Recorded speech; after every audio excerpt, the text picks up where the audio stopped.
bien au-delà des mots. Et justement, pour décrypter cette problématique, les deux messieurs qui sont déjà, deux panafricanistes qui sont déjà là, vont nous en dire davantage. Et on va peut-être remonter aux premières lueurs même de ce panafricanisme. Nous sommes dans les années 1900 où l'appellation va naître et c'était lors de la première conférence, les premiers soubresauts même de la conférence panafricaine qui se tiendra à Londres. Les premiers combats nationalistes qui vont naître après la Deuxième Guerre mondiale où les Africains en sortent grandis dans l'âme vont perpétrer justement cette lutte des tout premiers. À vous, je demanderai, docteur Bini Chris, qu'est-ce que vous entendez même par panafricanisme? Commençons par définir ce concept. Qu'est-ce qu'il est, le panafricanisme? Merci beaucoup, Monsieur Rim, pour cette question. C'est vrai, beaucoup d'Africains se posent la question de savoir c'est quoi le panafricanisme. Et beaucoup de débats se tiennent à longueur de journée sur des chaînes de télévision pour parler du panafricanisme, du combat que cela représente. Mais certains Africains se posent encore la question, ça représente quoi pour nous? Qu'est-ce que le panafricanisme en rapport avec notre quotidien, etc. Oui, il faut remonter dans l'histoire, comme le disait encore quelqu'un. L'histoire, c'est le remaniement perpétuel des consciences. C'est à travers l'histoire que nous apprenons d'où nous venons, où nous sommes présentement et où nous allons. Et donc, l'histoire, c'est aussi le perpétuel recommencement. Ce qui a été, c'est ce qui sera. Ce que nous vivons aujourd'hui a déjà été, et ce qui sera demain, c'est ce que nous sommes en train de vivre aujourd'hui, pourvu que nous puissions prendre le dessus sur les temps, comme qui dirait, arrêter les temps pour fixer les moments de bonheur. Et bien, ces Africains ont su arrêter les temps en ces moments-là. Les Noirs dans le monde entier étaient dans des moments très difficiles.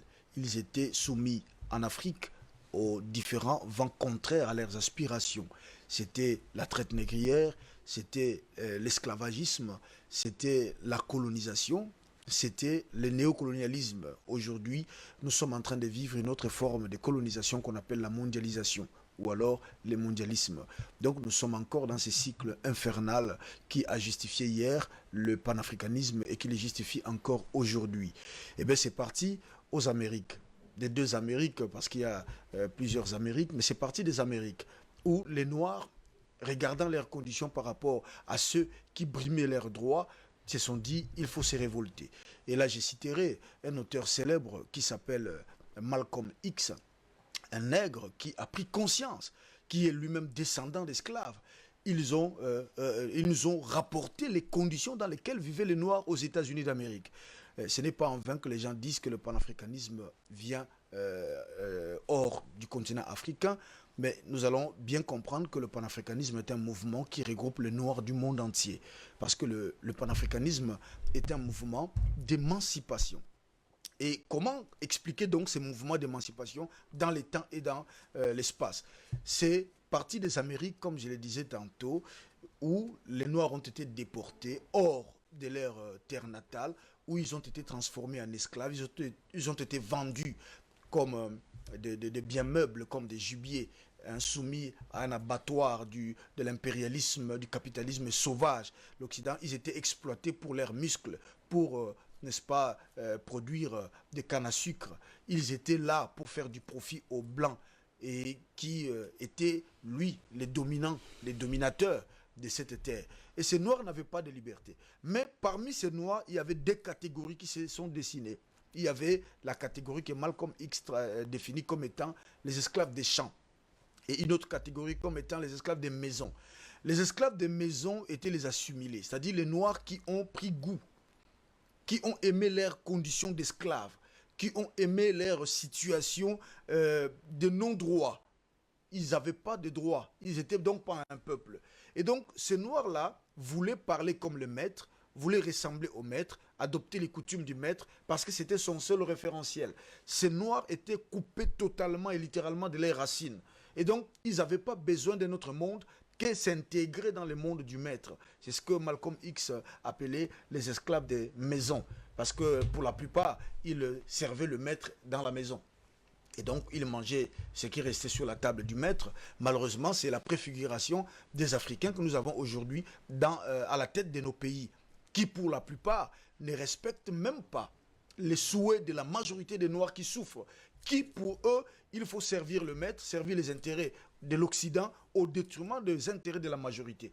Mais par contre, il y a une minorité, il y a une majorité. C'est ceux qui souffraient, qui produisaient l'essentiel de la richesse du maître. C'est ce qu'on appelait les esclaves des maisons. Et ces esclaves, les esclaves des maisons se sont révoltés parce qu'ils ne s'identifiaient pas à l'ordre nouveau auquel ils étaient soumis. Cet ordre de décimation, cet ordre où ils n'avaient pas leur humanité. Ils étaient réduits. Ils avaient besoin d'affirmer leur identité. Ils avaient besoin de s'affranchir de ces dictats, de ces modèles macabres qui leur déniaient tout droit à l'autodétermination. Et c'est de cette masse-là qu'est partie la révolution. Et donc, il y a eu des révoltes. Et c'est de ces révoltes-là est née donc, toute cette sensibilité d'émancipation qu'on appelle aujourd'hui le panafricanisme.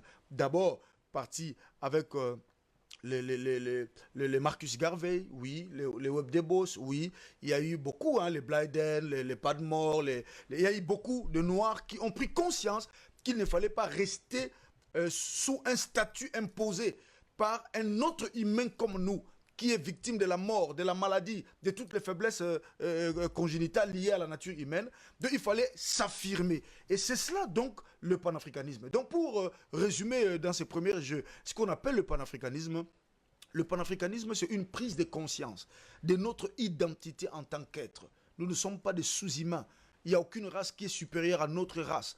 Nous sommes une race, comme le disait encore Sédar Senghor, le fils aîné de la création. C'est à nous de revendiquer l'éclosion culturelle du monde à partir de l'Égypte antique. Donc cette prise de conscience-là, c'est cela le panafricanisme. Nous avons pris conscience de ce que nous sommes et des potentialités que nous regorgeons pour nous projeter dans un monde de paix, de liberté et d'égalité. Ça, c'est la première définition du panafricanisme. Mais au-delà de ça, le panafricanisme, c'est aussi un référentiel d'un peuple épris de paix, qui a besoin d'un monde équilibré, où il n'y aura pas de dominants et de dominés, mais un monde où tous sera considéré comme humain à juste titre. C'est même ça qui incarnera le discours de Martin Luther King lorsqu'il investit, n'est-ce pas, à Washington DC, lorsqu'il dit « I have a dream ».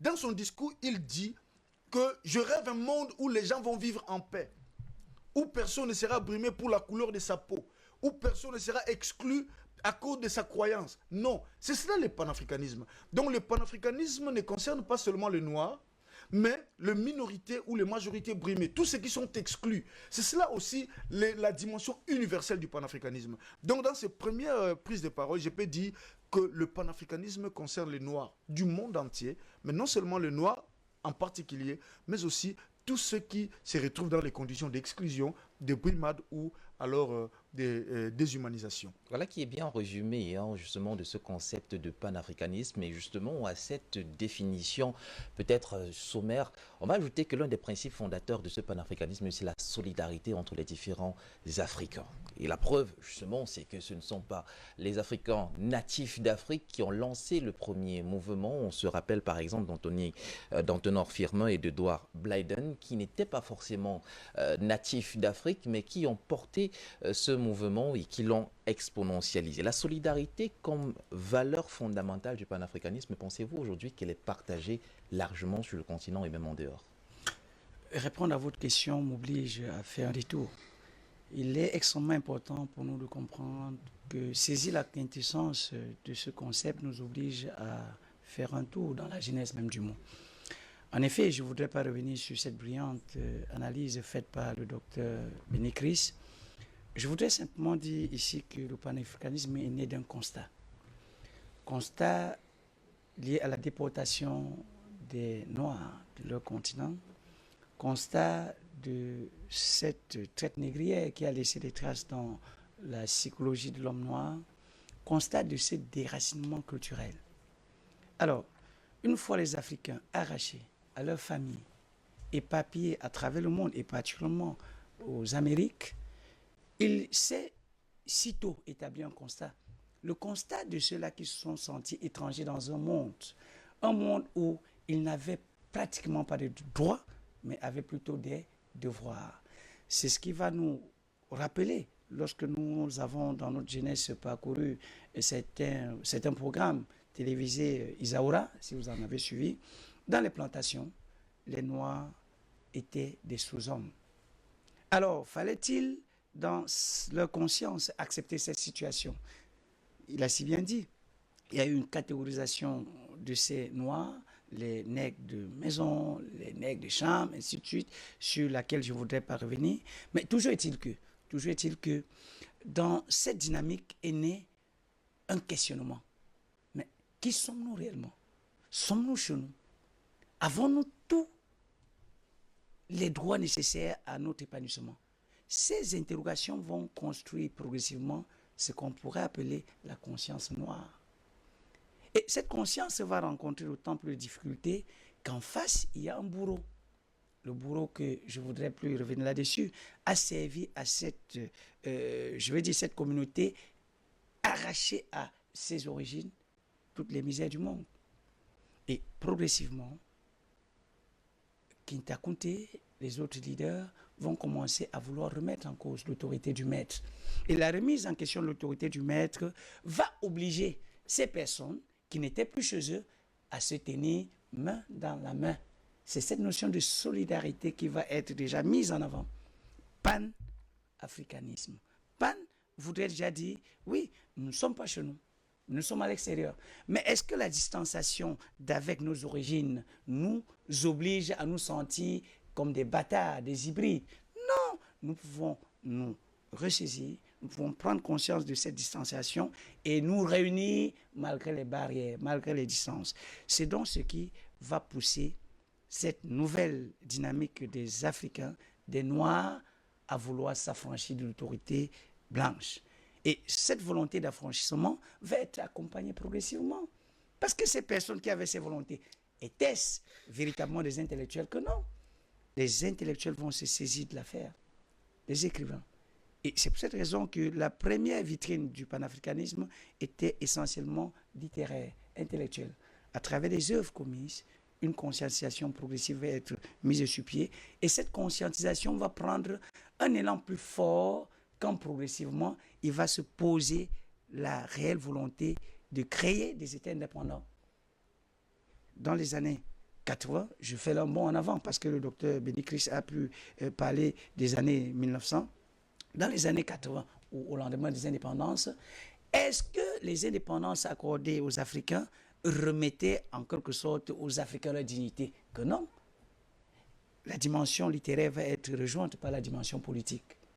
Et cette dimension politique va ouvrir donc véritablement les voies les plus marquantes du panafricanisme avec tour à tour cette volonté de faire de l'Afrique un continent de dignité, avec cette volonté de pouvoir s'affirmer culturellement malgré le poids, malgré cette pesanteur due à ce choc culturel d'avec le monde occidental.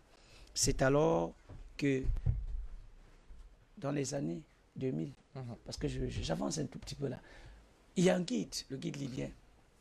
Faut-il le rappeler, mon cher Rim, il y a eu un moment de sommeil, que le panafricanisme est tombé dans un léger sommeil. Mais il a été ressuscité par le guide libyen. Je ne voudrais pas dire qu'il était le seul. Il fait partie de ces précurseurs qui ont posé sur la table cette nouvelle dynamique de l'affranchissement de l'autorité, de l'Africain, qui ne devrait pas se limiter simplement à cette notion de dire nous voulons être indépendants. Alors, est-ce que les Africains dans cet univers qui est devenu de plus en plus envahissant, devenu de plus en plus dominant, l'Africain avait sa place? Que non.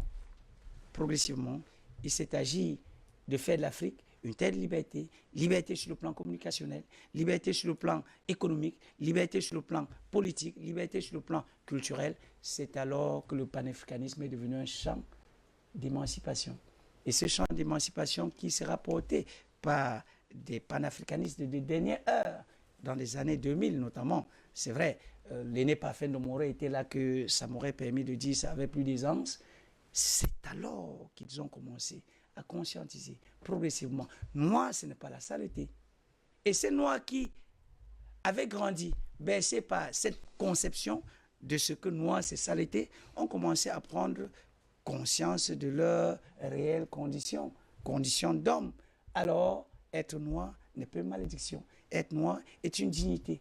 Et c'est pour ça que le panafricanisme, au-delà de ce champ d'émancipation, au-delà de ce champ de liberté, est devenu un champ de dignité. Et se revendiquer panafricaniste est devenu une grande victoire.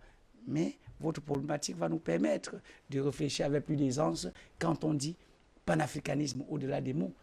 Se dire panafricaniste, suffit-il à être panafricaniste? Voilà peut-être le début de notre débat. Exactement, hein, c'est même l'essence de la problématique de ce matin. Docteur Aya, bonjour et bienvenue. Bonjour et merci de m'avoir invité encore. C'est un plaisir de vous savoir enfin là, mieux vaut tard que jamais. Allez, on vous accueille à chaud justement avec la chute de Seda Omer. Le panafricanisme, bien au-delà des mots, s'est vu au fil des années complètement transformé. Les uns le reprenant à leur compte et là, étant prêts même à donner leur vie pour ces idéaux de développement, de solidarité. Ces différentes forces fédérées ont conduit en 1963 à la création de l'OEA qui deviendra plus tard Unité africaine. À votre avis aujourd'hui, l'Union africaine, pardon, dans sa conception actuelle, est-elle une organisation panafricaniste? La question préliminaire serait de savoir qu'est-ce que le panafricanisme. Justement, on l'a posé en entame. Voilà, donc je n'étais pas encore là, je présume que la réponse a été donnée. Et j'ajouterais simplement pour dire que panafricanisme, ça ne se réduit pas à l'Afrique, au continent africain. Bien sûr. C'est pour ça qu'on n'a jamais, en tout cas ceux qui ont fondé ce mouvement d'ailleurs, ne résidaient pas. Non, pas qu'ils ne résidaient pas en Afrique. Et donc, on aurait pu parler d'africanisme ou des choses de ce genre. On a parlé de panafricanisme parce que nous sommes aujourd'hui, nous les Africains, le fruit d'un viol historique inédit dont le décompte immédiat de ce que cela a été, ce viol, c'est l'esclavage, se compte à 200 millions de victimes. Ça, c'est le décompte produit par les Européens eux-mêmes. Ils disent qu'ils ont transporté 20 millions de personnes aux Amériques, entre 20 et 30 millions, et que pour chaque esclave transporté, il y en avait 10 qui mouraient soit dans les razzias, soit ils se jetaient dans la mer, soit ils arrivaient malades. Donc, on est dans les décomptes de 200 à 300 millions de personnes. Ces personnes qui ont été transportées en Amérique, ce sont des Africains qui ont trouvé d'ailleurs des Africains qui y étaient bien avant, mais ceux qui sont partis du fait de l'esclavage n'ont pas oublié d'où ils venaient.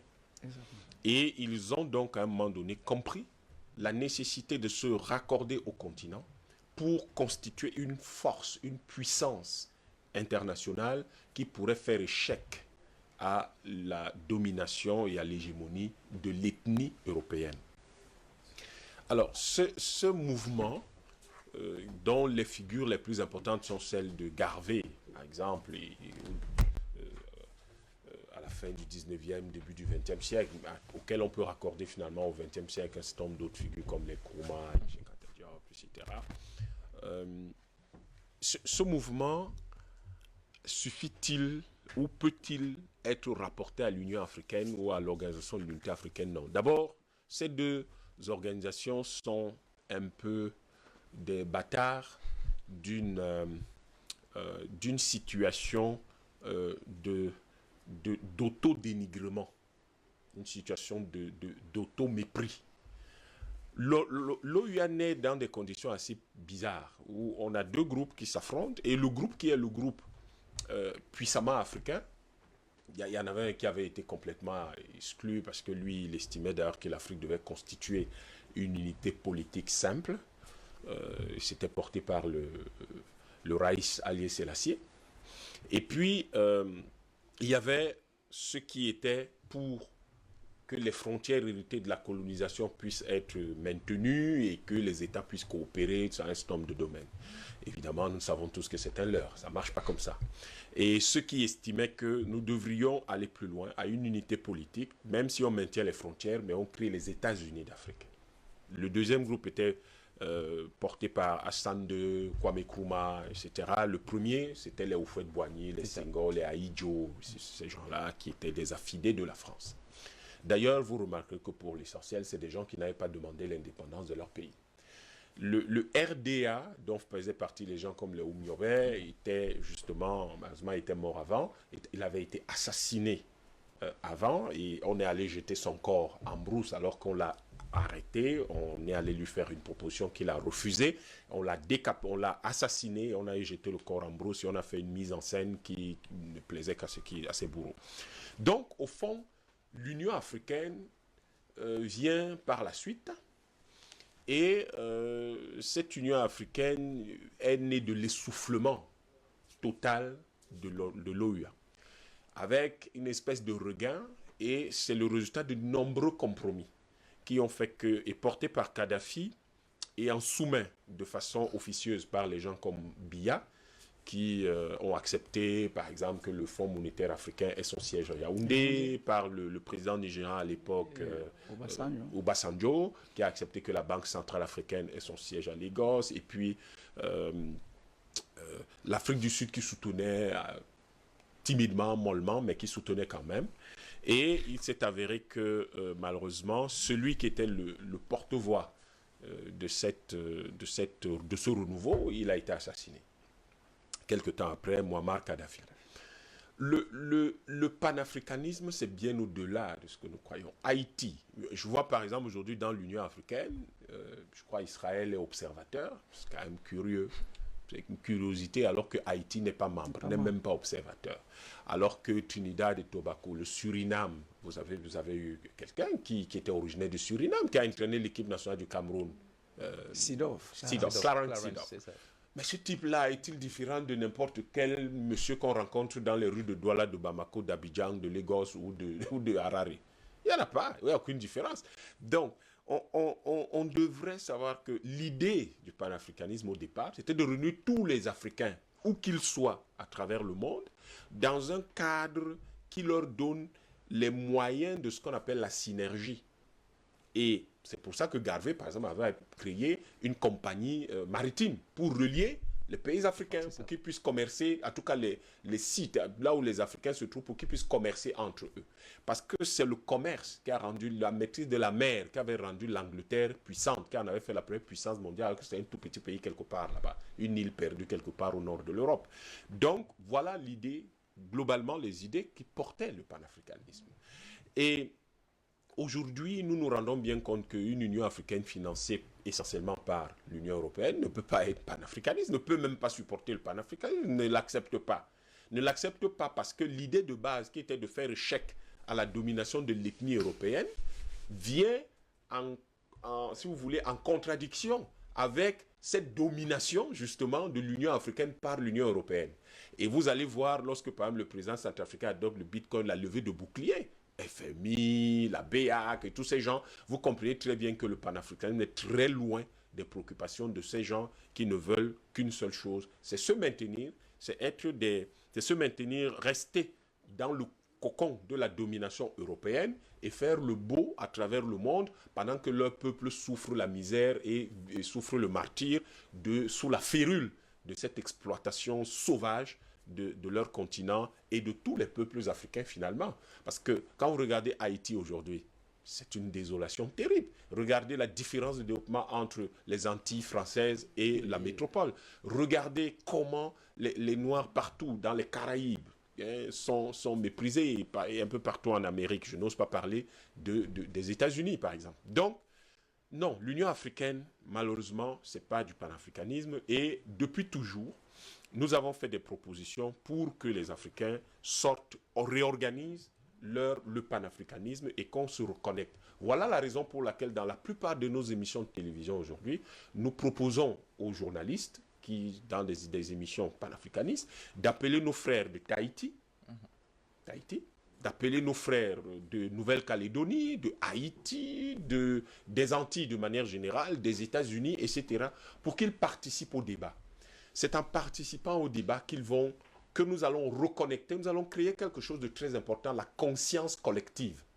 Et lorsque nous allons recréer cette conscience collective sur la base de la souvenance historique, parce que lorsque vous parlez avec tous ces gens-là, nous appelons des gens qui sont en Inde. L'Inde est le plus grand pays noir du monde, avec près de 800 millions de Noirs. C'est-à-dire beaucoup plus de Noirs en Inde qu'il y a d'habitants dans toute l'Europe. Vous Comprenez que nous devons faire attention à tout cela. Et donc le panafricanisme, c'est essentiellement lié à ceux qui étaient partis du fait de l'esclavage pour les relier à ceux qui sont au continent, mais nous pouvons l'élargir davantage. Et aujourd'hui, la question est justement de savoir quelle stratégie adopter pour s'assurer que cette synergie se fasse, se construise et permette donc de faire échec à la domination du continent par l'Europe, où je chute par cette phrase. Vous savez que, et je répète, c'est important de répéter, la répétition est la mère de l'enseignement. Ce continent exporte le tiers des matières premières dans le monde. 30 milliards de tonnes l'année dernière sur 90 milliards. Ça représenterait normalement 20% du PIB mondial et ça ferait de nous le continent le plus riche, le pays le plus riche au monde si nous avions les États-Unis d'Afrique. Et si nous avions les États-Unis d'Afrique, en 2050, ce continent va exporter la moitié des 165 milliards de tonnes de matières premières qu'on prévoit, qui sont prévues. Donc, ce continent aura l'équivalent sans rien transformer autour de 30-35% du PIB mondial.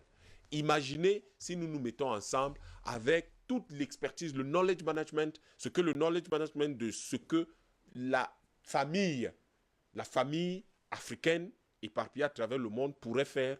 Et imaginez où nous en serions. Nous serions incontestablement le pays le plus important. C'est pour ça que les gens combattent le panafricanisme. C'est de ça dont ils ont peur en réalité. Et c'est pour ça qu'il y a les suppôts de l'impérialisme, comme les appelait Senghor, les appelait Césaire. C'est pour ça que vous avez beaucoup de suppôts de l'impérialisme en Afrique et dans tous ces pays où il y a les Africains qui se battent pour maintenir la tête des Noirs dans l'eau. Or, ces chiffres, quelques petits chiffres que je viens de vous donner, montrent à suffisance que nous sommes capables, en nous relevant, pas seulement de redonner aux Africains leur dignité et la satisfaction de leurs besoins, mais de contribuer, comme cela a toujours été dans l'histoire, de manière significative au développement du monde. Merci pour cette première prise de parole, Dr Yamb. Avec elle, on va accueillir un qui nous a rejoint. C'est définitivement complet ce carré d'as de ce matin. Parfait, patient d'homme, bonjour. Bonjour Rim, bonjour à mes amis sur le plateau, bonjour à nos valeureux techniciens et à tout le monde, sans oublier vraiment notre vaillante diaspora. Vous voyez, on va faire des appels de pied, mais surtout on essaie de conscientiser, nous qui sommes sur le continent africain, sur le fait qu'il serait peut-être judicieux de commencer à intégrer la notion de ces frères qui sont partis, parce que c'est eux, avec eux, que nous serons capables de construire cette Afrique dont nous rêvons tous tant. Une Afrique, comme j'aime à le dire, qui est en réalité le berceau de l'humanisme. Sans eux, en réalité, nous serons unijambistes de par notre histoire. Si on veut se réconcilier avec cette histoire, mais surtout si on veut faire une espèce d'exorcisme collectif, il faut justement passer par là pour leur faire comprendre que la génération que nous sommes aujourd'hui n'acceptera jamais ce crime qui a été commis et fera tout pour qu'elle essaie de relier les liens, n'est-ce pas, de créer ces passerelles pour que notre continent, notre peuple soit de nouveau unis. Et c'est aussi le sens du combat du panafricanisme. Des rappels fort utiles qui constituent et qui contribuent à fonder ce que Dr Yamb et vous autres appelez conscience collective. Je vous laisse souffler un instant et je viens avec vous, M. Daomer. De tout temps, les mutations du panafricanisme au cours de l'histoire ont eu une vision commune, une vision peut-être intacte, le développement de l'Afrique, mais ont défendu des causes. L'esclavage, la domination impérialiste des différents pays qui sont venus coloniser, la colonisation justement. Aujourd'hui, que défend le panafricanisme? On n'est plus esclave, entre guillemets.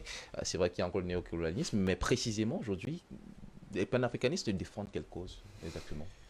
Je pense que nous avons été assez clairs dans nos propos d'introduction pour dire qu'une dynamique, à un moment donné, quand j'ai parlé de cet aspect littéraire, je voudrais partir là pour dire que l'œuvre d'art est atemporelle.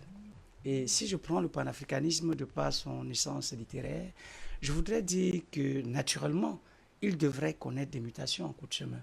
Et lorsque les premiers instants sont passés, les instants de lutte aux Amériques pour l'affirmation de l'autorité, de la dignité de l'homme noir, et dans les années 2000, sensiblement, comme je l'ai dit avec le guide libyen, il s'est posé là l'éternelle question de savoir: est-ce que l'Afrique est la vache au lait de l'Occident? Non, Le guide libyen a voulu répondre à cette problématique en essayant de voir, d'élargir l'assiette des libertés de l'Afrique sur le plan communicationnel, sur le plan économique, sur le plan politique. Mais aujourd'hui, est-ce que les réalités des années 1900 sont les réalités des années 2002? Que non. Il se pose un problème réel. Le panafricanisme de nos jours représente une menace pour l'ordre, l'oligarchie mondiale. Parce que qui dit panafricanisme, de par son essence, la recherche de cette dignité de l'homme noir, la recherche de cette liberté fondamentale, dit laisser un peu trop d'espace à l'Afrique. Est-ce que l'oligarchie mondiale est prête à laisser à l'Afrique cette place? Non. Ça pose donc un problème de l'inféodation du panafricanisme. Aujourd'hui, le panafricanisme fait face à une dynamique en interne qui voudrait la fragiliser. La fragiliser pourquoi? Parce que si elle continue son bonhomme de chemin, elle va finir par pousser l'ordre gouvernant à se tirer une balle dans la tête quand je parle de l'ordre gouvernant mondial. Autrement dit, mon cher Rim, nous ne pouvons que répondre par l'affirmative en disant que le panafricanisme au jour d'aujourd'hui véritablement a des difficultés à pouvoir asseoir toute sa politique, à asseoir toute sa dynamique. Votre problématique nous aide à mieux comprendre panafricanisme au-delà des mots. Je crois qu'à la première prise de parole, j'ai essayé de m'interroger sans vouloir stigmatiser qui que ce soit. Est-ce que Bombé les Torses, se déclarer panafricaniste suffit à être panafricaniste? Ça pose un problème de fondement même de cette doctrine, parce que tout ce qui est isme est doctrine. Et quand on parle des piliers du panafricanisme, nous avons des mots, des vecteurs directeurs. La solidarité. En 2022, l'Afrique, la communauté africaine est-elle assez solidaire pour pouvoir porter avec fierté ce mot? Ça interroge. Quand nous parlons du panafricanisme, on parle là aussi de cette, comment dirais-je là, l'humanisme, même s'il ne faudrait pas le confondre avec l'humanisme dans un sens philosophique. Hein. Le panafricanisme est un humanisme. Sommes-nous assez conscients de ce que les problèmes de Haïti sont les problèmes du Cameroun, sont les problématiques qui sont d'actualité? Alors, il se trouve simplement que les réponses qui sont assez ambivalentes sont la résultante de ce que le panafricanisme est un bateau qui conduit l'Afrique vers les cimes de la liberté. Mais entre-temps, dans ce bateau, il y en a qui voudraient faire chavirer le bateau parce qu'ils travaillent pour le compte de ceux qui sont de l'autre côté. Voilà, qui est dit et qui est dit sans peur. Alors, est-ce qu'on peut se prévaloir, et quand je parle de on, je dis un Africain par rapport à un autre, peut se prévaloir d'avoir le monopole du panafricanisme dans sa définition et dans sa conception? Est-ce qu'on peut dire je suis plus panafricaniste que tel autre? Là, ça pose les bases, les questions même réelles du qu'est-ce que c'est, comment reconnaître un vrai panafricaniste? Non, mais il ne faut pas non plus que, sous le fallacieux prétexte de la liberté des opinions, qu'on essaie de dulier un concept qui a déjà été bien, j'allais dire, validé. Parce que le tout n'est pas de dire tout le monde n'est panafricaniste. Même Senghor disait qu'il est panafricaniste. Leur option, c'est disait aussi une option panafricaine. Ils disaient qu'eux aussi, ils œuvraient pour l'unité de notre continent. Le Houphouët et tout le monde, les consorts. Et ils mettaient en avant la solidarité. Mais sauf que, dans les faits de manière pratique, ils avaient une démarche qui en réalité allait à l'encontre même de la substance de l'idée panafricaine. Et les résultats sont là aujourd'hui. Nous voyons ce que c'est. Bon, donc il faut faire attention.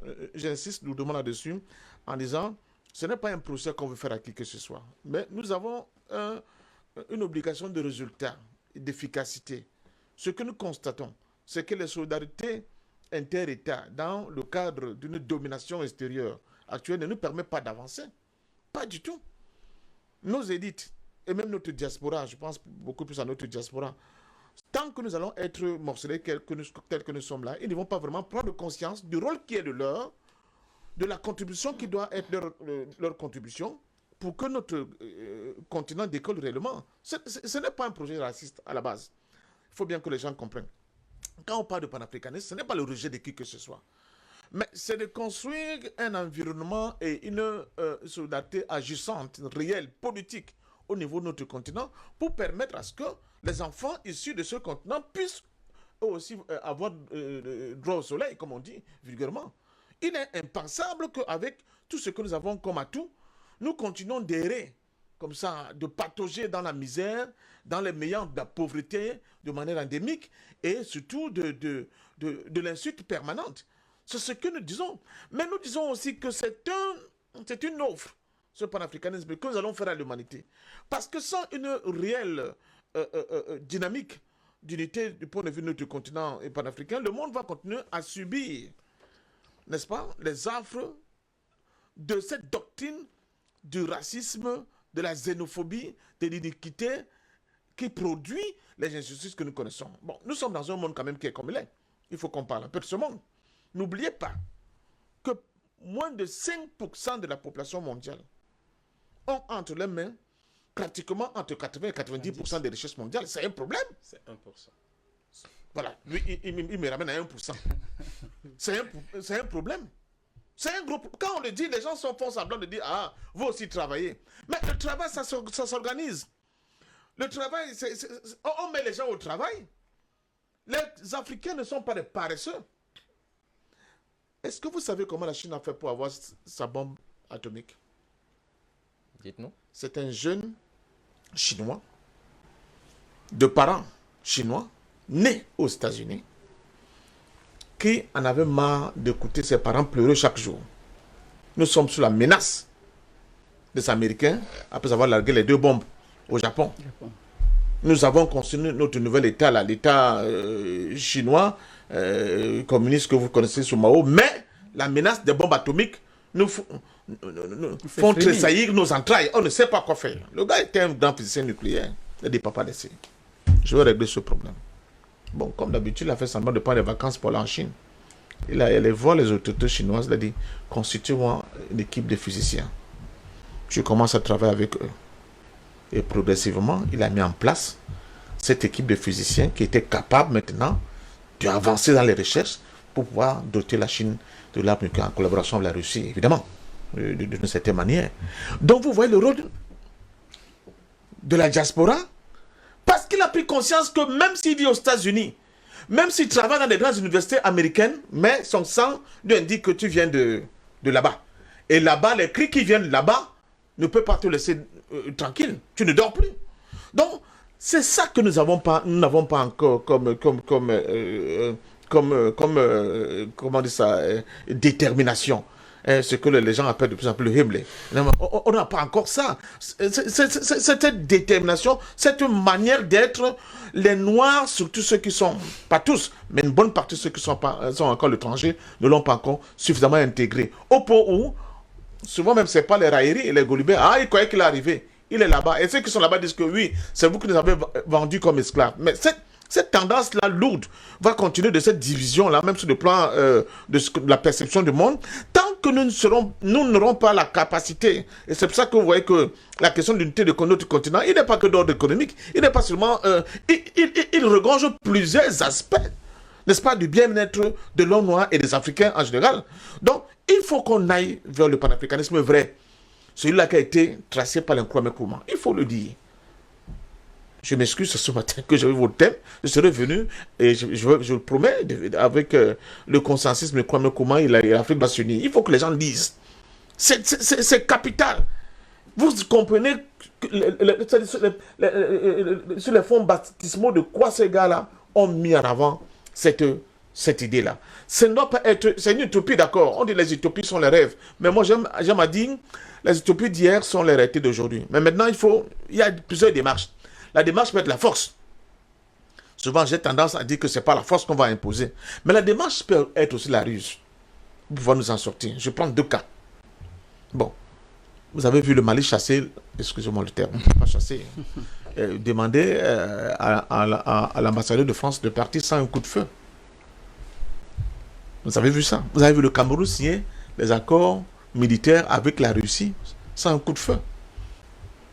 On peut arriver à faire des pas en procédant par la ruse. Pas forcément par la force.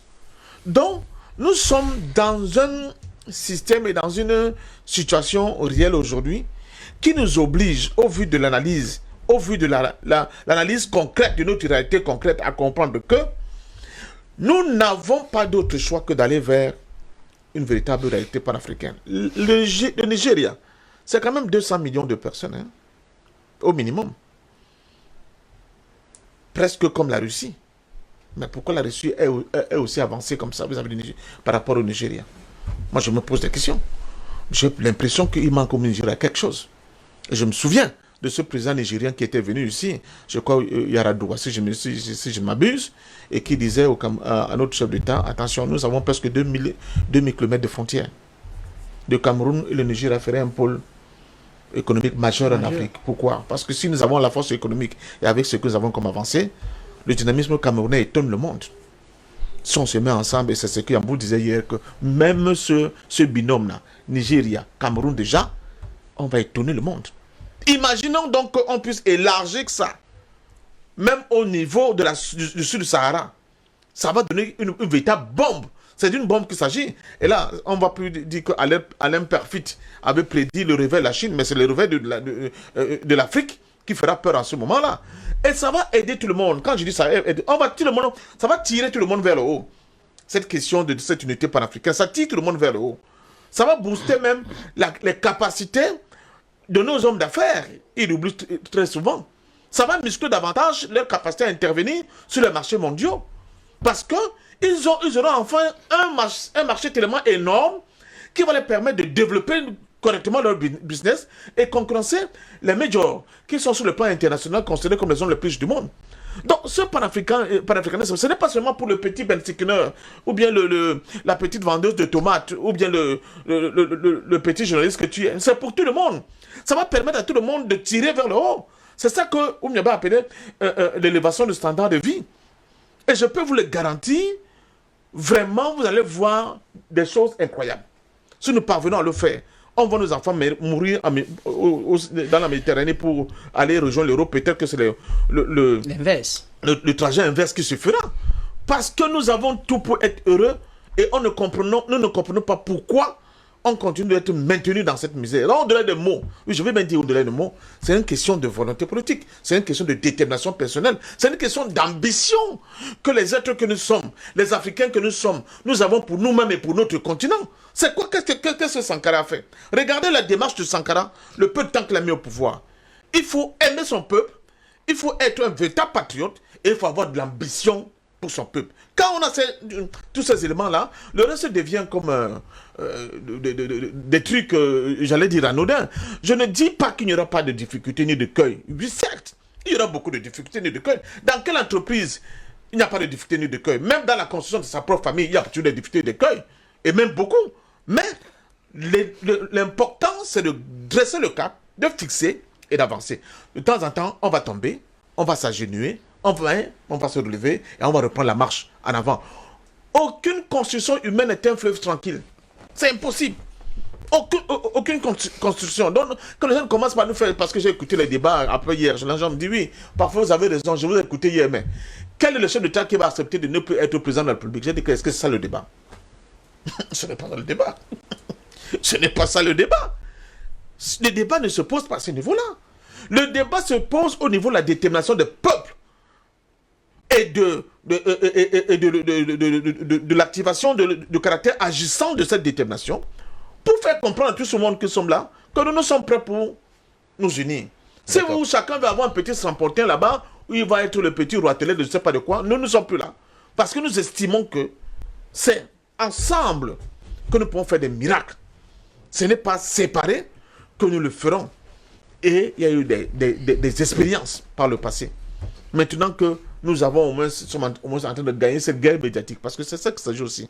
On me dit l'avantage de tout ce que vous faites là depuis, c'est quoi? C'est que nous avons gagné quand même la guerre médiatique d'une certaine manière. Les opinions ont complètement changé. Tout ce qu'il nous faut maintenant, c'est de mettre en place cette suprastructure dont nous avons besoin pour que nous transformons dans la réalité le fait que nous avons gagné la bataille de l'opinion. Il faut maintenant la transformer en mécanique réelle qui va permettre maintenant de libérer tous les génies qui sont contenus chez les Africains. Moi, je dis souvent aux gens, même nos bensiquineurs, nos taximans là, la violence même verbale que vous voyez là, c'est parce qu'il y a cette énergie diffuse et qui ne s'exprime pas, n'est-ce pas, de manière correcte C'est pour ça que les gens ne savent pas quoi faire. C'est l'histoire de voisins sur qui on reporte toujours tous les malheurs. C'est de ça qu'il s'agit. Donc, je pense sincèrement que les Africains ont aujourd'hui l'opportunité de se donner la main et d'aller de l'avant. Se donner la main et d'aller de l'avant. Et il ne faut jamais hésiter. Même si vous avez l'impression qu'une porte est ouverte, il faut être fermé. Il faut avancer. Peut-être arriver devant la porte, vous allez vous rendre compte qu'elle était tout simplement fermée, mais elle n'était pas fermée à clé. Il suffit de la pousser tranquillement et elle va s'ouvrir. Ah, justement, hein, et même si elle est fermée à clé, je pense qu'ils sont déterminés à la défoncer. Hein, voilà. Voilà. Bah, je prends le cas de... Voilà. Voilà. Vous avez parlé du caractère agissant justement de cette lutte qui doit se manifester par des preuves concrètes. On va prendre cas par cas le panafricanisme qui s'exprime sur le plan politique. Docteur Bénikris, est-ce que la longévité au pouvoir de certains dirigeants en Afrique plombe le panafricanisme, l'idée de panafricanisme même? Merci beaucoup. Je vais quand même dire d'emblée que les problèmes n'est jamais celui de la longévité ou pas. D'accord. Voyez-vous? Vous dites quoi? Les problèmes, c'est trois choses, comme j'aime le dire. Vous savez, je suis un égyptologue. J'aime beaucoup les 3. Il me reste seulement faire les triplés, comme j'ai déjà fait les jumeaux. Donc, il y a ce problème-là, cette trilogie-là. Premièrement, il faut la conscience historique, la volonté politique et la vision, la véritable vision d'une construction nouvelle de l'Afrique. Trois choses. Vous voyez? Donc, je vais chuter par dire que la longévité peut représenter ou pas dans le cadre du combat panafricain. Vous voyez? Voilà. La démocratie n'a rien à voir là-dessus. Je vais aussi y revenir parce que Angela Merkel fut une chancelière d'une démocratie respectée, mais ça ne l'a pas empêché de faire 16 ans au pouvoir. Donc, ce n'est pas un problème de longévité. C'est un problème de vision à la base. Bon. Donc, parlons du panafricanisme sur le prisme de ces trois réalités que je viens d'évoquer. Le mot panafricanisme, c'est pan-africanisme. Le pan, je prends ça beaucoup de significations, mais je prends un seul que j'aime beaucoup. Front. Un front commun. Le pan, c'est le front commun. Vous voyez? Maintenant, si vous prenez front, les fronts de tous les descendants du continent africain. Ce n'est pas les fronts de ceux qui vivent en Afrique, mais les fronts donc de tous ceux qui descendent de l'Afrique et qui se revendiquent du continent africain. Voyez-vous? Or, si nous posons les postulats selon lesquels l'Afrique est le berceau de l'humanité, donc ça veut dire que toutes les races doivent se revendiquer de l'Afrique. Là, ça pose la problématique de l'universalité du panafricanisme. Je ne veux pas aller dans ces débats-là, parce que c'est aussi important. Mais restons dans la question posée. Si nous voulons faire un front avec les racines historiques, il faut alors que nous puissions tous nous revendiquer comme étant sortis de l'Égypte antique. Donc, nous sommes un peuple, nous sommes une nation, nous sommes une race, la race nègre. Voilà pourquoi, vous voyez, beaucoup aujourd'hui réfutent la thèse de Cheikh Anta Diop selon laquelle l'Égypte fut nègre. Parce que si vous validez cette thèse-là, cela signifie que vous acceptez qu'il y a une race mère qui s'appelle les Noirs, à partir de laquelle toutes les races se sont formées. Et si maintenant, ceux qui sont encore noirs, qui se revendiquent de cette africanité, oui, de cette race-là, peuvent prendre cette référentiel égyptique ou égyptologique comme point de départ, je pense que nous pouvons construire quelque chose de formidable. Voyez-vous? Donc, on ne peut pas se projeter dans un futur si on n'est pas ancré dans un passé. Voyez-vous? On ne peut pas construire une maison en étage si on n'a pas creusé en profondeur. Un arbre ne produira pas de fruits si cet arbre-là n'est pas profondément ancré, enraciné dans le sol. Donc, la nature des fruits que nous produisons dans l'histoire et dans les temps dépend de la profondeur de notre racine et des éléments qui nourrissent cette racine-là. Voyez-vous? Qui définissent la qualité, la nature de tout ce que nous allons produire dans l'histoire. Donc, notre racine égyptienne est la seule qui peut nous mettre ensemble. Sur le plan, dans tous les domaines, sur le plan spirituel, culturel, politique même. Ça, c'est la conscience historique. Qui nous sommes, d'où nous venons. C'est plus important. Cette question est posée par le panafricanisme. Voilà pourquoi vous allez trouver dans les écrits, par exemple, de Marcus Garvey, il parle du retour à la mère patrie. Marcus Garvey l'a dit. Nous allons retourner en Afrique. Et j'étais même surpris de retrouver la même évocation dans certains discours de Martin Luther King. Qu'un jour, nous traverserons les rives pour retrouver... il l'a dit de manière poétique, mais il faisait évocation à l'Afrique. Voyez-vous? Mais vous avez trouvé, par exemple, Webb de Bos qui est même revenu jusqu'au Ghana. Donc, tous, quelque part, savent qu'un jour, il y aura une intégration. Et cette intégration ne se fera pas sans retour. On peut ne pas retourner physiquement en Afrique, mais on peut retourner culturellement en Afrique. Voilà pourquoi vous retrouvez en Haïti, au Brésil et dans plusieurs pays où les Noirs se sont installés, toujours cette évocation-là des cultures africaines. Vous voyez? Ils sont toujours d'une manière ou d'une autre liés. Ils cherchent toujours un pied qui va les situer dans leur origine. Voyez-vous? Et laisse-moi te dire qu'un peuple sans repère, c'est un peu perdu. Parce que si nous n'avons pas des repères historiques, des repères culturels, nous ne ferons jamais une identité présente qui sera forte et qui pourra nous situer. Quand vous regardez les Chinois aujourd'hui, c'est parce qu'ils ont une identité qu'ils revendiquent. Quand vous venez en Afrique, c'est le seul continent où il n'y a pas de visage. Allez-y dans les mondes arabes, vous allez voir que même l'habillement, même la nourriture, même la façon d'être, même les coutumes, ils sont arabes. Vous partez en Chine, même l'écriture, même l'accoutrement, même tout, vous savez que vous êtes dans un autre monde. Mais c'est en Afrique que vous voyez, il y a des bouddhistes, il y a des chrétiens, il y a des musulmans, il y a des ceci. Nous n'avons pas de visage. Cela ne veut pas dire que nous avons perdu. Nous en avons. Parce que nous n'en faisons pas assez référence sur le plan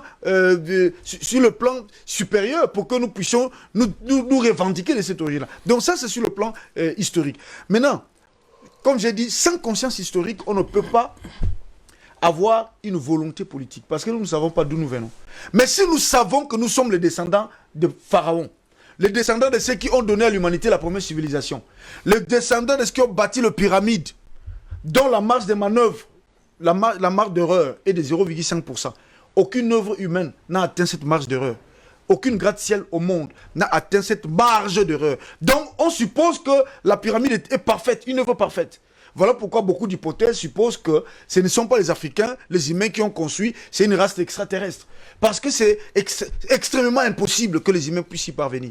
Bon, c'est parce que l'avancée scientifique des Africains d'hier dépasse l'avancée scientifique les codeurs modernes d'aujourd'hui. C'est ce qu'il faut dire. Et c'est une vérité. Alors, si seulement nous pouvons retrouver ces chaînons manquants qui nous coupent ces ponts avec nos ascendants qui ont battu les pyramides là. C'est ces chaînons manquants là.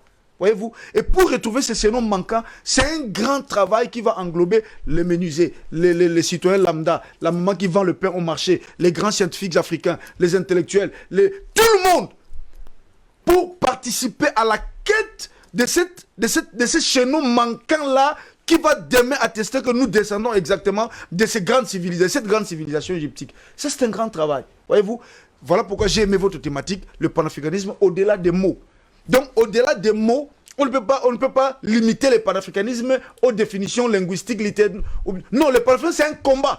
Les gens ont perdu de vue pour ça. Les gens ont sacrifié leur vie, leur famille, leur peuple pour affirmer leur identité en tant que nègre. Donc, le panafricanisme ne peut pas se limiter à ces mots-là. Ouais. Donc, sur le plan politique, quand nous prenons conscience d'où nous venons, qui nous sommes, ce que nous avons fait sur l'ensemble de la planète, alors, nous allons décider de ce que nous allons bâtir pour nos enfants demain. C'est ça la volonté politique. Vous voyez ce que Assimi Goïta est en train de faire aujourd'hui. Ce que M. Touadéra est en train de faire aujourd'hui. C'est ce qu'on appelle la volonté politique.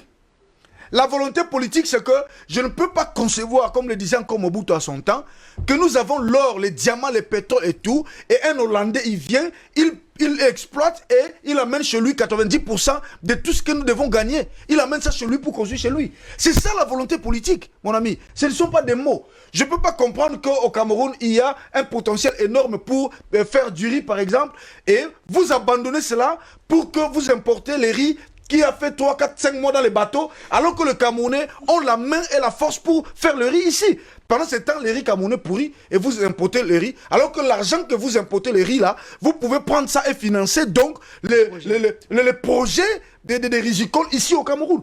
C'est de ça qu'il s'agit. C'est ça la volonté politique. Vous ne pouvez pas voir des mers, des lacs parmi les plus poissonnés.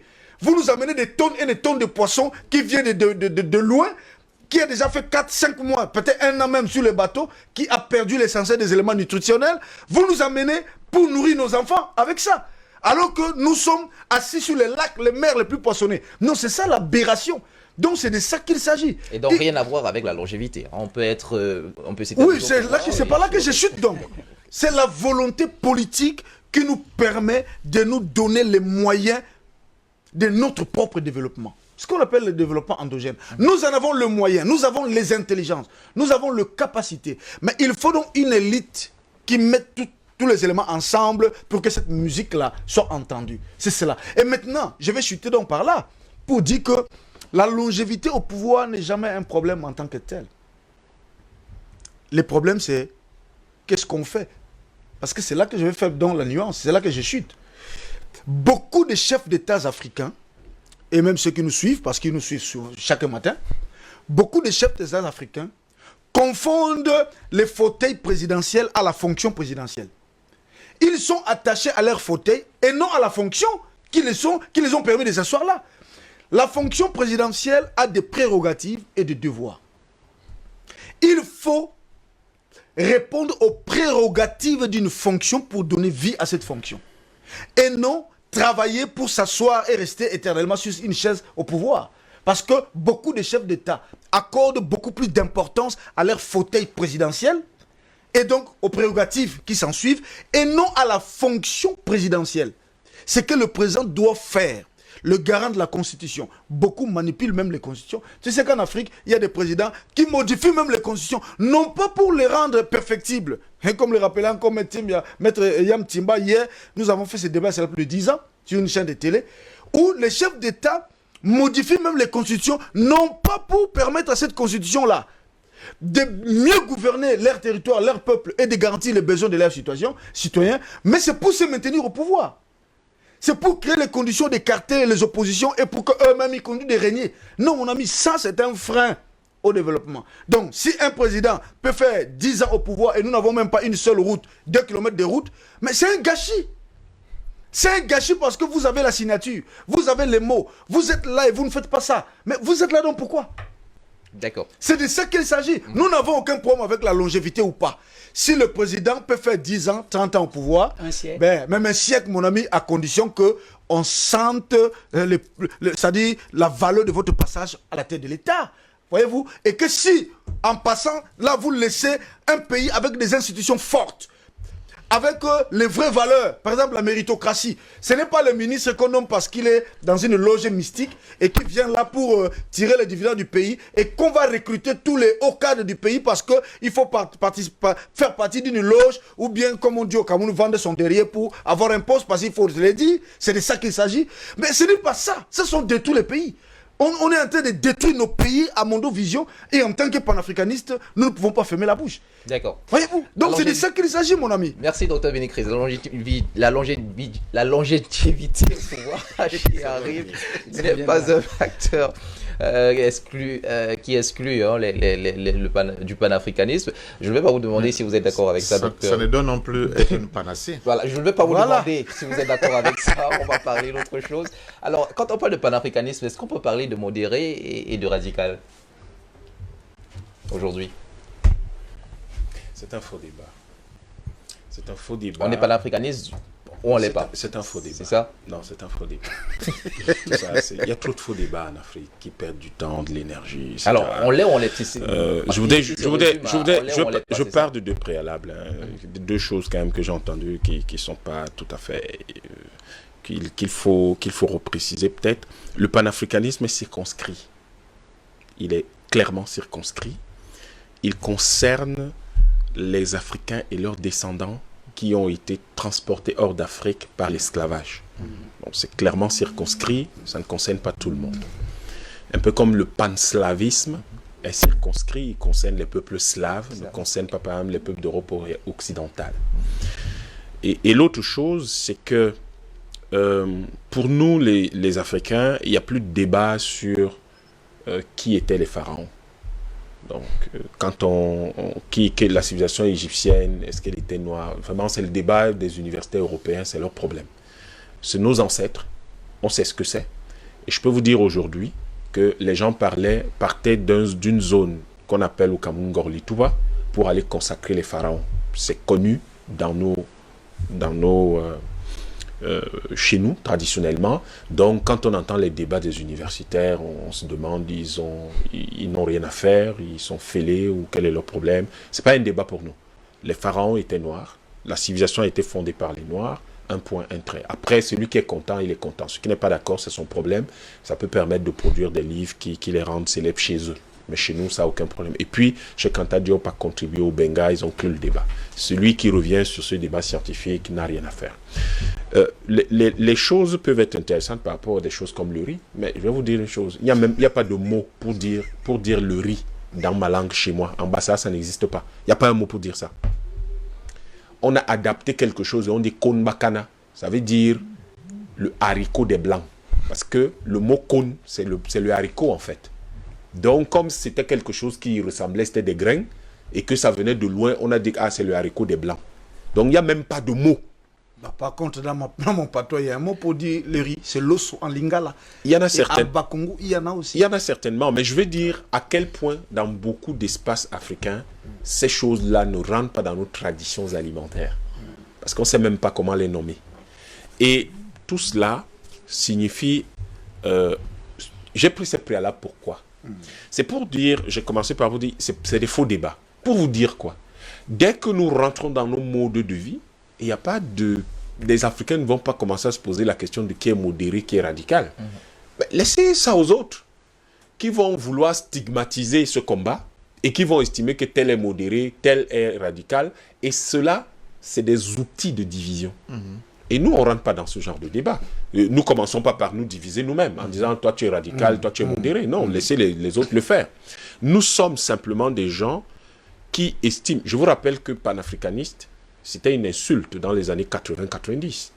Quand vous appelez comme ça, c'était pour vous insulter, c'était pour vous dire que vous êtes aérien, nul, vide. Aujourd'hui, c'est un honneur que d'être appelé comme ça. Mais, cher ami, lorsqu'on faisait les débats dans les années 2013, 2014, 2015, comment on appelait les panafricanistes? Des aboyeurs. Des aboyeurs. Aujourd'hui, quand vous dites qu'un président est panafricaniste, il est fier. C'est un honneur. Quand vous dites à un intellectuel qu'il est panafricaniste, il est fier.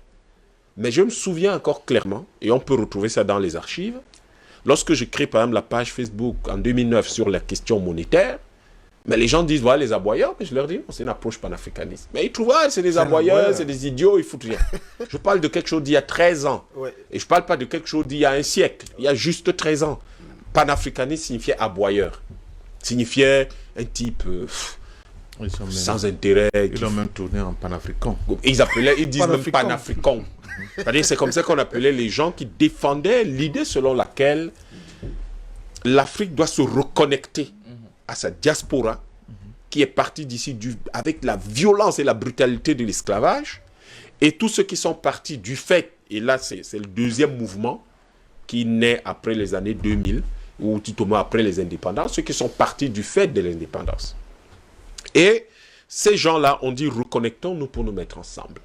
Vous imaginez ce que cela représenterait les États-Unis d'Afrique avec Cuba, avec Haïti comme État, avec le Suriname comme État, avec la Guyane comme État, et toutes les Antilles comme État.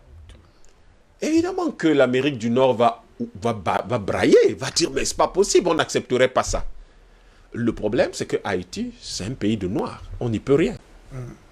Ils ont bien des États qui sont très loin, les territoires comme les Guam et tout ça, très loin de là, non? Qui ne sont même pas forcément des territoires de l'ethnie européenne, mais où ils sont allés s'installer.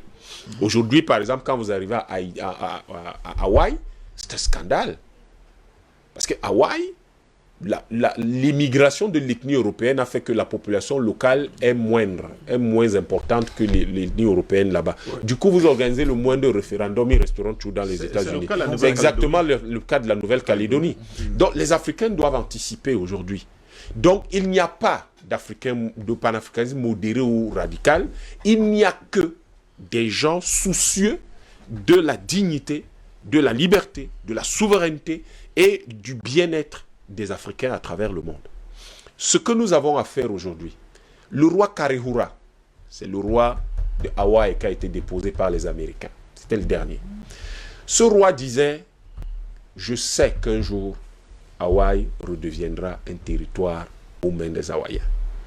C'est pour cela. Cela veut dire quoi? Cela veut dire que nous, les Africains, nous n'avons pas à nous en faire. Notre continent, c'est notre continent. Nous sommes l'aîné du monde. L'aîné, sa parcelle, dans nos traditions, est toujours bien connue, bien délimitée. Et donc, nous savons que ce que nous faisons aujourd'hui, c'est un territoire bien connu. Et ce territoire bien connu, il faut que nous nous l'approprions, que nous le transformions, que nous puissions, à partir de ce territoire, sécuriser nos frères, nos jeunes frères qui sont un peu partout éparpillés dans le monde. Et cet éparpillement qui a un soubassement de nécessité, si vous voulez, de nécessité anthropologique. Encore une fois, on revient sur la question anthropologique. Parce que quand je dis aujourd'hui, je fais ça, ça vous rappelle quoi? Les anciens... Le carnaval de Rio de Janeiro. Sauf que dans tous nos villages, on joue ça dans les rivières. On joue ça dans tous les villages africains. Mais c'est le carnaval de Rio de Janeiro. Ça veut dire quoi? Nous savons, il y a cette conscience collective qu'il s'agit de créer. Elle a une perspective historique. Comme disait Benny Chris, il y a une perspective historique parce que c'est de la souvenance historique. C'est la souvenance historique qui la soit. Mais il y a également que cette conscience historique vient de la de l'idée claire selon laquelle notre demande, les sollicitations que vivre nous impose, c'est-à-dire la recherche de satisfaction à nos besoins matériels, peut être beaucoup plus rapide et plus harmonieuse et durable si nous nous mettons ensemble. Nous pouvons assurer plus facilement notre sécurité que si nous sommes ensemble. Il n'y aurait pas de djihadistes, nos propres frères que les autres appellent djihadistes. Pour les avoir armés. Pour nous diviser et pour créer la violence chez nous. Il n'y aurait pas tout ça s'il y avait les États-Unis d'Afrique. Parce que nous disposerions d'une armée suffisante pour que personne n'ait la tentation de créer ce genre d'histoire. Et vous imaginez fort bien que nous aurions reconstruit Haïti en 2 ou 3 ans maximum si les États-Unis d'Afrique existent. Oui. Ça me permet de dire merci à une jeune Camerounaise qui est allée au lendemain du tsunami, qui a quitté ses affaires dans le nord-ouest. Elle s'appelle Tadou Chan. Et elle avait une entreprise qui s'appelle Tadou Chan Dairy, excusez-moi, mais spécialisée dans la transformation du lait. Et elle est partie à Haïti pour aider les Haïtiens à se remettre. Elle s'appelle Tadou Chan, une Camerounaise. Et n'oubliez pas, le président camerounais avait envoyé des ressources et des hommes. Et beaucoup d'autres pays africains ont suivi. Pourquoi? Ça n'avait rien à voir avec les relations internationales. C'était l'idée que Haïti, c'est nous. Et donc aujourd'hui, tout ce qui compte, c'est que chaque Africain sente très bien au fond de lui que quand il est à Douala, il est à Maputo. Quand il est à Maputo, il est à Dakar. Quand il est à Dakar, il est à Mogadiscio. Lorsque les Africains vont comprendre que le vernis chrétien, le vernis islamique, le vernis arabe, c'est-à-dire de la langue arabe, de langue française, de langue anglaise, de langue portugaise, de langue espagnole, que ce vernis-là n'a pas changé qui nous sommes réellement, et qu'aujourd'hui, au fond, nous avons le droit de nous approprier tout ce que toutes les autres cultures peuvent offrir, particulièrement la science et la technique, mais pas leur mode de vie. Et que lorsque nous nous approprions toutes ces choses-là, nous consolidons simplement, si vous voulez, la base qui est la nôtre. Nous avons à aller vers tous. Et j'en profite pour vous dire quelque chose ici. Pour vous dire que le panafricanisme, c'est bien au-delà des mots. Il y a une association qui lance justement du 28 octobre au 1er novembre des grandes funérailles de la déportation pour pleurer les déportés de l'Afrique, ceux qui ont été abattus, assassinés pendant la colonisation. Ce sera ici à Douala, du 28 octobre au 1er novembre de cette année. Nous, ça, c'est ce qu'on fait en Afrique. On pleure les morts, on se réconcilie avec eux. Et lorsque c'est fait, de là vient la dynamique de construction. Cette association a bien l'intention de faire revivre ce panafricanisme au-delà des mots. Mais la première étape dans le mode de vie traditionnel africain, c'est d'abord de se réconcilier avec ceux qui nous ont précédés, parce que la terre sur laquelle nous vivons, ce n'est pas nous qui l'avons créée, ce n'est pas notre génération qui l'a créée. Et il y a des gens qui ont vécu ici et qui l'ont, si vous voulez, qui l'ont gardé, conservé pour nous. Voilà. Donc, au fond, si vous me permettez, je suis par là. Les germes de la division, laissons-les aux autres et soyons assez lucides pour déceler dans leurs opinions, dans leurs réactions, leurs comportements, leurs attitudes, quels sont les prochains mouvements de déstabilisation qu'ils veulent nous apporter. Le panafricanisme, grâce à la plupart des jeunes d'Afrique centrale, du Cameroun, d'Afrique centrale et d'Afrique de ces 10-15 dernières années, a repris ses lettres de noblesse. Il faut qu'aujourd'hui ça passe dans les actes, et ces jeunes gens pétris de panafricanisme, nourris de panafricanisme, doivent postuler aux fonctions politiques les plus hautes. Parce que du haut de leur conscience historique, du haut de la conscience collective qu'ils veulent construire, et du haut de la lucidité, avec la lucidité qu'ils ont des enjeux géopolitiques internationaux et des enjeux de l'histoire, ils doivent s'engager en politique. Ils doivent suivre le chemin de Kwame Nkrumah. Il n'a pas seulement écrit le conscientisme, il s'est engagé et a dirigé le Ghana. Cheikh Anta Diop n'a pas seulement écrit Nation nègre, culture, civilisation, barbarie ou l'Afrique noire précoloniale ou les fondements d'un État confédéral africain. Il s'est engagé en politique.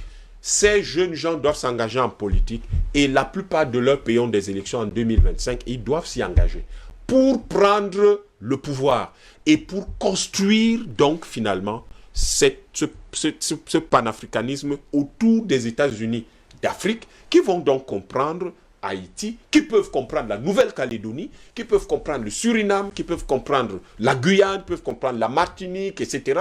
Et qui vont comprendre donc tous ces démembrements de l'Afrique et permettre au monde de connaître une nouvelle ère de prospérité, impulsée encore une fois à partir de sa base qu'est l'Afrique. À partir de la base qu'est l'Afrique, nul n'a le droit d'effacer une page de l'histoire d'un peuple, car un peuple sans histoire est un monde sans âme. Alain Foka le rappelle à suffire.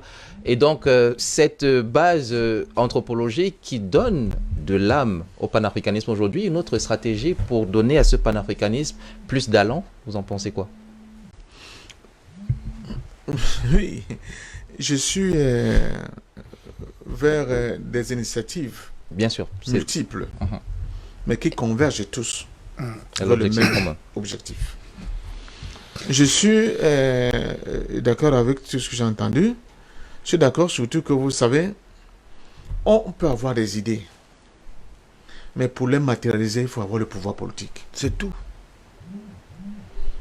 Il y a des gens qui sont morts pétris de beaucoup de bonnes idées. Tant que vous ne mettez pas ensemble dans les organisations, ces idées meurent. Il n'y a que les organisations qui réussissent à pérenniser vos idées, à moins que vous soyez un messie. Donc la base de ce combat que nous devons faire, c'est de créer, de multiplier les organisations. Que nos jeunes arrêtent de voir des matchs de la Champions League et de s'agglutiner devant des écrans le soir pour les bêtes en quoi là, les paris sportifs. Qui se rendent bien compte qu'ils ont des tâches encore plus ardues que celles-là. Quand nous étions jeunes lycéens, il y avait le club anglais, le club espagnol, le club machin. Et je dis, il faut qu'il y ait des clubs panafricains véritables.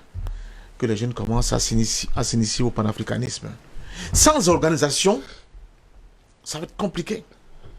Parce que c'est l'organisation qui permet de mettre en mouvement certaines idées, de manière pratique, concrète. Et je dis l'ensemble de ces organisations, comme justement la superbe initiative que vient de nous annoncer Dr Nyambi Timba, c'est quand que des passerelles. Au Sénégal, il y a des organisations. Au Mali, il y en a. En Côte d'Ivoire, il y en a. En Angola, en Afrique du Sud, au Botswana, un peu. Il faut qu'on crée des passerelles pour créer des synergies, pour créer ce maillage, ce net-là, qui va enserrer complètement tout notre continent et qui sera maintenant en capacité de lancer des mots d'ordre. lancer des mots d'ordre. Par exemple, vous savez que le Mali a décidé d'ester un ministre français en justice. Jean-Yves Le Drian, ministre des Affaires Et vous étrangères. imaginez ce qui va se produire dans météo au Mali. Le soutien au Mali doit être massif. Bien sûr. Ça ne doit pas seulement être une affaire des Maliens. Bien sûr. Si nous laissons le Mali seul, même avec l'apport de leurs alliés russes aujourd'hui, ça va être extrêmement difficile. Mais imaginons, rêvons, qu'un certain nombre d'associations à travers notre continent lancent un mot d'ordre d'une journée ville morte sur tout notre continent en soutien au Mali. Ou bien une journée de manifestation bruyante avec des drapeaux maliens sur tout notre continent. Le monde entier verra qu'il y a un problème, le curseur s'est déplacé quelque chose. Donc, nos idées-là, on ne les essaime pas pour qu'elles restent des discussions de bars, de chaumières et de salons feutrés pour des gens qui veulent se donner bonne conscience. Il faut que sur le plan pratique, que les organisations, que des associations réelles se mettent en mouvement dans ce cadre-là et se donnent la main. D'accord. La force du nombre peut compter. Est-ce qu'on a une autre astuce, justement? Première astuce. Non. Et cette astuce doit concourir à pousser la jeunesse consciente à se lancer à la quête du pouvoir politique. Sans le pouvoir politique, on ne peut pas. Donc, il faut que se lance dans la guerre pour conquérir le pouvoir politique. Et pour arriver à ce pouvoir politique, il y a beaucoup d'embûches qui participent à ces combats. Modifier les règles du jeu. Les règles du jeu sont un peu plus saines. Arrêter cette affaire-là. Pour être député, il faut débourser des millions. Comme ça, on évacue les pauvres gens qui sont dans les zones rurales et les bénéficiaires. Non, il faut donner la chance à tous de pouvoir compétir et d'assumer ces fonctions-là. Donc, il y a tout, vous voyez comment il y a plein d'embûches là. Il faut progressivement les élaguer. C'est pour dire à nos... comment dire ça, les gens qui ont tendance à nous insulter que nous sommes conscients des difficultés qu'il y a. Mais la détermination à aller l'avant ne doit pas, ce n'est pas ça qui doit flétrir. Non, au contraire, il faut qu'on continue. Et ça, quand vous avez la posture d'avoir le pouvoir politique comme là aujourd'hui, toi, ou bien Assimi Goïta, mon cher ami, vous faites avancer la cause très rapidement. Moi, je vous ai dit ici sur votre plateau hier.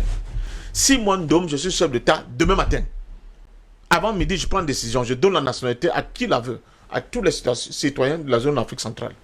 Je commence par là. Pour pousser les autres à comprendre qu'on ne peut plus attendre. On ne peut plus attendre.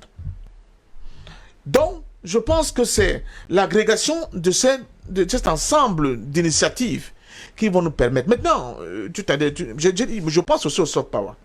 On n'ira pas de course, on a presque fini avec oui, je sors par là. Je vois par exemple aussi la capacité que nous devons avoir à pouvoir infiltrer l'ennemi. J'ai un aîné que j'aimais beaucoup, Achille Mbembe. Tu savez, le sommet de Montpellier, ça tanguait un peu dans ma tête. Mais pourquoi pas ne pas utiliser des Achille Mbembe pour infiltrer aussi l'ennemi et nous dire ce que pense l'ennemi. Parce que l'ennemi aussi nous infiltre. Bien sûr. Nous ne pourrons pas bloquer ce processus d'infiltration. Nous aussi soyons en capacité de préparer nos bombes et les infiltrer là-bas. Pour que de temps en temps, ils puissent nous ressortir les complots qui sont ourdis contre nous et nous dire comment faire pour éviter les écueils qui vont être placés sur notre chemin. C'est pour ça que pour moi, cette diaspora qui est en Occident, là, même ceux qui se disent, j'ai vu un certain Tanguy là, qui insulte des Africains, que lui soutient, je ne sais pas quoi là. Ce n'est pas ça le problème. Le problème est de voir comment on peut travailler de manière concrète dans nos think tanks, dans nos organisations, pour essayer de préparer ces gars comme des petites bombes, en leur disant, on vous envoie dans le ventre de l'ennemi, mais travailler pour l'ennemi. Est-ce que vous savez que jusqu'à... Je sors par une seconde, pour les anciens, ils vont se reconnaître. Là, il y a un conflit entre la RDA et la RFA, des deux allemandes qui sont divisées. Il y a un chancelier allemand, le nom me fuit, qui avait pour presque bras droit principal collaborateur un agent double de la RDA. Qui lui filait... à la fin, quand on a constaté le truc, c'était trop grave. C'était un scandale. La même chose. Puis là, la Corée du Sud, je sors aussi par là. Tout à l'heure, Bénédicte n'a pas totalement répondu à la question.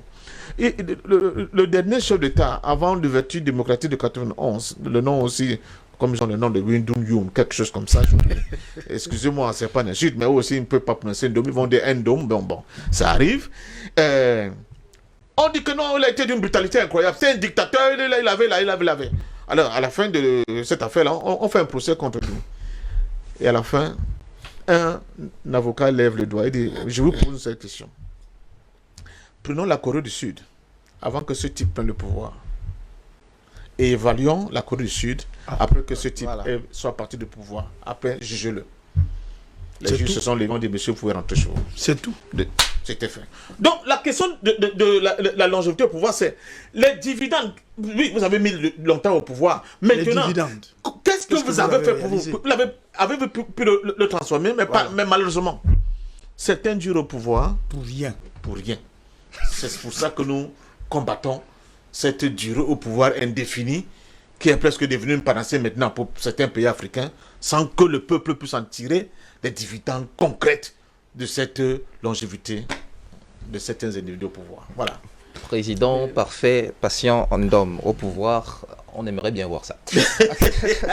Alors, on va sortir en un petit mot et un dernier, M. Domer. Oui, tout rapidement, j'espère que vous reviendrez. Je voudrais dire que j'ai... Non, laissez Omer. Je voudrais dire que j'ai eu véritablement l'admiration pour ce que Lénin Dom a dit, quand il a souligné quelque part que le panafricanisme est une offre politique. Je risquerais à dire que c'est une offre géopolitique. Ça me permet d'embrayer sur ce que le docteur Bénécris a dit. Quand il a dit qu'il n'y a que l'Africain, qu'il n'y a qu'en Afrique, qu'on peut vivre à la chinoise, à la indienne, à l'américaine, à l'occidentale, moi je dis que cet hybridisme culturel est une valeur porteuse de nouvelles dynamiques pour bâtir un monde nouveau. C'est pas une bâtardise de fatalité. C'est une bonne chose. Si on sait l'utiliser. C'est pour rappeler à ceux qui nous prennent pour des aboyeurs que non, loin de là. Nous avons des enfants qui portent des prénoms occidentaux. Nous portons des tenues occidentales. Ça veut dire que l'Africain n'est pas là pour le rejet de l'autre. Il faudrait simplement que les gens comprennent que le panafricanisme dont nous nous revendiquons aujourd'hui... C'est pas pour défendre ta veste, hein? Forcément pas. C'est pour dire que c'est un panafricanisme... Docteur, c'est un panafricanisme de justice. Voilà. Il est anormal que nous soyons la mamelle nourricière du monde, mais que nous soyons le terreau de la misère. Yes. Il est extrêmement important que nous comprenions que nous ne pouvons pas être ceux qui ont donné à l'humanité des grandes salles de football. Et quand ils servent des nations sur d'autres territoires, ils sont adulés, mais à la fin... au soir de leur carrière, ils sont renvoyés dans leur misère d'Africains. Ça, c'est pas admissible. Il faudrait que l'ordre gouvernant mondial, et ça je le dis encore en insistant, c'est de faire comprendre que les cris que nous poussons chaque matin ne sont pas des cris de haine. Il faudrait qu'ils essaient de déployer un génie de réflexion pour comprendre que l'Africain, c'est l'amour. Le panafricanisme, c'est l'amour. Nous revendiquons simplement un peu plus de justice. Parce que quand il y a lumière à Paris, quand il y a lumière à Londres, aussi, à Bassamba, nous voulons un peu de lumière. Hein? À Mogadiscio, nous voulons un peu de lumière. Cette dynamique doit être mise sur pied et les officines de l'Occident qui nous prennent pour des ennemis doivent comprendre que nous sommes leurs amis. Nous sommes là pour qu'ensemble nous bâtissions un monde de justice. Parce que si on nous annonce, on annonce nos dirigeants à la CPI et que ceux qui ont commis autant de justice ne sont pas annoncés à la CPI, souvent plus grave, alors nos cris pourront être confondus aux aboiements, alors que ce sont des cris de détresse face à un monde qui est extrêmement injustice pour un continent qui a tout donné à un monde et ne reçoit presque rien. Voilà également de quoi sera faite ou de quoi devrait être faite l'âme panafricaniste. Avec vous, on va parler justement, peut-être revenir sur ces fondements-là, Haïti, Cuba et les pays africains qui se sont revendiqués grâce à leur leader de ce panafricanisme-là ne se sont jamais tirés dans les ailes. Aujourd'hui, malheureusement, on constate que dans la sphère même de ceux qui se réclament être panafricanistes, il y a certains qui estiment que d'autres ne le sont pas. Qu'est-ce que vous en pensez? Est-ce qu'on peut vraiment avancer avec ces luttes qui déjà gangrènent même le combat panafricaniste? Malheureusement, c'est quelque chose qu'il faut déplorer. Pourquoi? Parce que nul n'est panafricaniste plus que l'autre. C'est l'histoire qui va déterminer qui a fait quoi, qui a laissé quoi derrière soi. Je pense que si nous parlons aujourd'hui de Martin Luther King, nous parlons aujourd'hui de Kwame Nkrumah, c'est en fonction de ce qu'ils ont fait. C'est pas en fonction de ce qu'ils ont déclaré être. Voyez-vous? Donc, soyons panafricanistes, ne paraissons pas panafricanistes. Soyons panafricanistes par les œuvres, comme c'est cette initiative qui vient d'être prise par les panafricanistes qui sont de la diaspora. Ils ont créé l'organisation panafricaniste mondiale et qui seront reçus à Bamako du 20 au 23 mai 2022. au parrainage de la nouvelle autorité malienne, pour dire au monde qu'il est temps que nous puissions nous mettre ensemble. C'est une organisation panafricaniste mondiale. Ce sont des initiatives. Donc, je pense qu'on n'est pas panafricaniste parce il ne faut pas confondre l'activisme politique au combat panafricain. Il y a beaucoup d'activisme politique qui s'habillent de l'habit panafricaniste et que les gens confondent avec le véritable panafricaniste. Panafricaniste, ce n'est pas passer dans le plateau de télévision pour aller défendre des dictateurs qui tirent sur les populations, qui manipulent les gens, qui violent les constitutions, et vous prenez leur argent, vous dites que vous êtes des panafricanistes. Ce n'est pas ça le panafricanisme. Le panafricanisme, c'est construire son action dans le paradigme fondateur de ce qu'on appelle aujourd'hui panafricanisme, à savoir l'affirmation de la souveraineté de notre continent, la rupture totale avec les pratiques dégradantes de l'Occident sur l'Afrique et le non-alignement absolu. C'est ça le panafricanisme. Tu ne peux pas me dire qu'en soutenant quelqu'un qui mange sur la table de Macron pour venir fusionner les Africains, tu dis que tu es panafricaniste. Non, soyons sérieux. Panafricanisme est un idéal de valeur. Nous devons valoriser cet idéal par la défense d'une vision claire de ce que doit être l'Afrique et de ce que nous voulons pour notre Afrique. Moi, par exemple, je suis président d'un parti politique qu'on appelle le Renouveau panafricain, qui n'a pas une base nationale simplement, mais africaine. Mais si vous me demandez les combats, j'ai été mis en prison pour avoir dit que l'ONU ne doit pas venir au Congo. Si l'ONU vient au Congo, ça ne mènera pas la paix. Ben, on m'a mis en prison, non? Mais si vous me demandez mon combat, on va vous dire ce qu'on a fait dans ce monde. Donc il ne faut pas qu'on aboie, il faut qu'on agisse pour changer le sort de l'Afrique. Et moi, je chute par là en disant, oui, félicitations, Maître Yam Timba. Quand nous arrivons à la conclusion aujourd'hui que les panafricanistes doivent entrer dans l'appareil de l'État pour pouvoir changer de l'intérieur la situation, c'est ce qu'il fallait dire depuis longtemps aux Africains qui ne comprennent pas. On n'est pas panafricaniste quand on brûle le billet de 5 000 francs CFA à la rue et les gens acclament. C'est pas ça. Ce n'est qu'un début. Mais il faut changer, il faut entrer dans l'appareil même et changer. Mais on ne va pas supplier les pouvoirs en place de faire venir les gens. Non, mon ami, les pouvoirs ne se commandent pas. Ça s'arrache. Il faut arracher les pouvoirs entre les mains de ceux qui n'en font rien, qu'ils utilisent à compte courant pour défendre les intérêts de ceux qui ne veulent pas que l'Afrique décolle. Il faut donc une révolution violente à la base, même si il faut partir du pacifisme. Mais à la fin, je vous dis la vérité, les tapis rouges sur lesquels on marche pour régner, c'est le sang. Donc le sang va couler. Il y a un temps, comme dirait l'autre, pour être Martin Luther King et un autre pour être Malcolm X. Il y a un temps pour être Senghor et un autre pour être Woloshenka, négritude et tigritude. Alors avec vous, on va parler justement de ce pouvoir. On a parlé du pouvoir politique qu'il faut arracher. Et ça me fait penser à ces deux messieurs qui, on va peut-être voir à des hautes fonctions politiques demain. En tout cas, on vous le souhaite. Avec vous, on va parler du pouvoir économique. Quel impact a-t-il justement sur le panafricanisme, l'argent en particulier? L'un des problèmes justement de l'Union africaine, c'est qu'elle n'est pas forte économiquement, elle ne repose pas sur des fondements économiques forts. Vous êtes un expert en économie, dites-nous, quel est l'apport que l'économie devrait jouer dans la lutte panafricaine? C'est la base, mais en fait le problème de l'Union africaine, c'est pas qu'elle n'est pas économique forte, c'est parce qu'elle est dirigée par des fonctionnaires. Un fonctionnaire, ça ne sait pas gagner l'argent. Un fonctionnaire, ça sert à recevoir un salaire à la fin du mois. Donc, quand vous avez une organisation qui est dirigée par des fonctionnaires, même sur sa couche stratégique, vous vous attendez à quoi? Il vous demande les subventions, il vous demande le budget qui doit être alimenté par les États. Il ne sait pas gagner de l'argent. Or, l'Union africaine, bon, je vais leur donner une idée simple. Simplement, si l'Union africaine vendait des écharpes, brandées Union africaine, ils en vendraient bien 10 millions chaque année en Afrique. Au moins. Au prix de 10 000 l'écharpe, ça ferait 100 milliards. Francs CFA. Pourquoi ils ne savent pas gagner de l'argent? Parce que c'est des fonctionnaires, tout simplement. Et parce que ce n'est pas des gens qui arrivent à l'Union africaine parce qu'ils le veulent. On leur demande d'y aller. Donc ils n'ont aucune idée de ce qu'ils vont aller faire là-bas. Ils ne partent pas là-bas comme pour construire l'Afrique. Ils vont à l'Union africaine comme un accomplissement de leur carrière. Voilà. Tout simplement. Or, aujourd'hui, si vous demandez à la plupart des gens qui sont autour de cette table, ils vont vous dire, mais voilà comment on peut financer l'Union africaine. Et il y a une proposition dans un livre qui est paru il n'y a pas longtemps, l'Afrique s'était résignée à la colonialité de Boniface Lane. J'ai proposé des choses là-dedans en disant, mais l'Union africaine, je ne comprends pas pourquoi ils vont tendre la main à l'Union européenne, c'est quand même une chose curieuse. Si nous partons du principe que tout le monde a accepté d'être membre. On n'a forcé aucun pays à être membre. Il y en a même qui ne sont pas sur le continent africain qui veulent être observateurs et membres.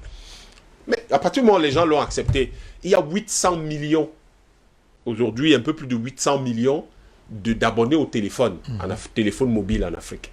Mais par appel, par SMS, par forfait Internet, prenez l'équivalent de 5 francs CFA.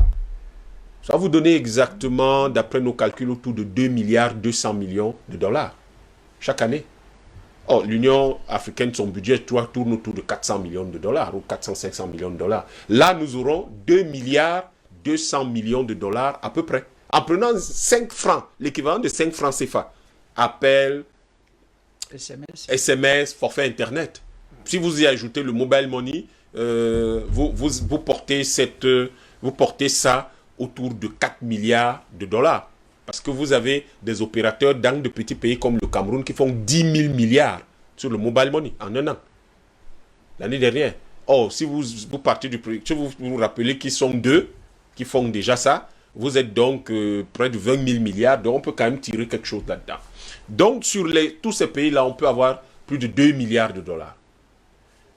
Pourquoi est-ce que Mais ça, c'est des réflexions qu'on ne peut faire que si on en a fait. Si on est porté, non, si on est assis sur la vision.